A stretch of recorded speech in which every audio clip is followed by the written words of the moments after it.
মাধ্যমে বেহেশতের টিকিট বিক্রি করে চাঁদাবাজি করে, কিন্তু সেটা চাঁদা হয় না, সেটা হয় কি বেহেশতের টিকিট। আর একটা দল বর্তমানে উঠে পড়ে লেগেছে যে বিএনপির লোকজন বিভিন্ন জায়গায় চাঁদাবাজি করে। ফেসবুক খোলেন, আপনারা দেখবেন ওই সংগঠনের কিছু লোক জিরা ট্রাক চুরি করেছে, কিন্তু তাদের এগুলো প্রচার হয় না।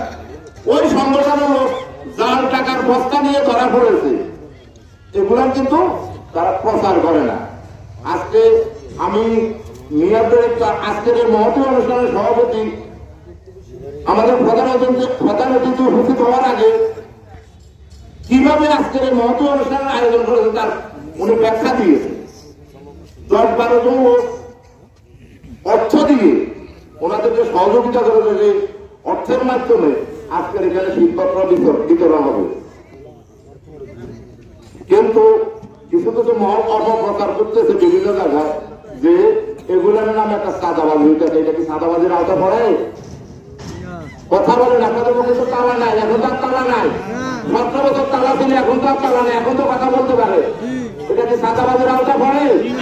কয়েকজন লোক শরীক হয়ে আজকে একটা কিছু শীতবস্ত্র পরিস্থিতি মানুষের মাঝে বিতরণ করবে, এটা তো চাঁদাবাজির আওতা পড়ে না। তাই তো ওই সমস্ত বন্ধুদেরকে আমি বলবো, আপনারা এই সময় অপপ্রচার থেকে বিরত থাকুন। বিএনপির লোকজন অত্যন্ত অসহায়, কিছু লোকজন আছে টিকিটের মাধ্যমে বেহেশতের টিকিট বিক্রি করে চাঁদাবাজি করে, কিন্তু সেটা চাঁদা হয় না, সেটা হয় কি বেহেশতের টিকিট।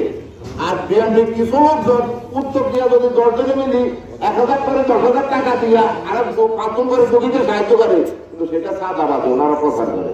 আমি ওই বাইদেরকে বলবো, আপনারা এই সমস্ত অপপ্রচার করেন না, অপপ্রচার থেকে বিরত থাকুন। দেশটাকে আমরা কিভাবে করতে পারি, এই প্যাসেজ এই দেশ থেকে বিতাড়িত হয়েছে, বাংলাদেশকে কিভাবে আমরা নতুন রূপে গড়ে তুলতে পারি, সেই চিন্তা ভাবনা মাথায় রেখে এবং আজকে যারা এই অনুষ্ঠানের আয়োজন করেছে তাদেরকে আমার ব্যক্তিগত পক্ষ থেকে ধন্যবাদ জানিয়ে